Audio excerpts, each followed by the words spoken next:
নমস্কার, আশা করি সবাই ভালোই আছেন। আজকে পটলের রেসিপি শেয়ার করছি। পটলের খোসাগুলোকে ছাড়িয়ে নিয়েছি, দেখুন একটু করে খোসা আছে আর একটু করে কেটে নিয়েছি, তাহলে পটলটা ভাজতে সুবিধা হবে। পরিষ্কার করে ধুয়ে নিয়েছি, নিয়ে সাদা তেল দিলাম, দিয়ে পটলগুলোকে তেলের মধ্যে ভেজে তুলে নিলাম।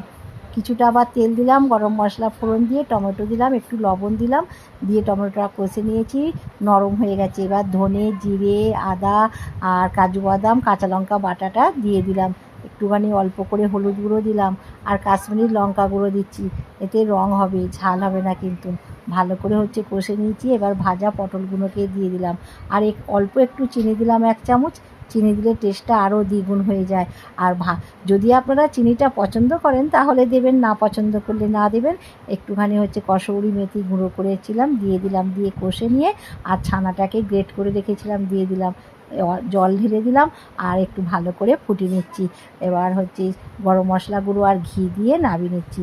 ভালো লাগলে চ্যানেলটিকে সাবস্ক্রাইব করবেন, পাশের বেল বাটনটি অন করে দেবেন, সবার সঙ্গে শেয়ার করবেন, লাইক করবেন আর কমেন্ট করে জানাবেন কিন্তু আজকের এই পটলের তরকারিটা কেমন হয়েছে। আবার কোনো একটা নতুন রেসিপি নিয়ে আপনাদের সঙ্গে দেখা হবে। ততক্ষণে আপনারা সুস্থ থাকবেন, ভালো থাকবেন, অবশ্যই পাশে থাকবেন।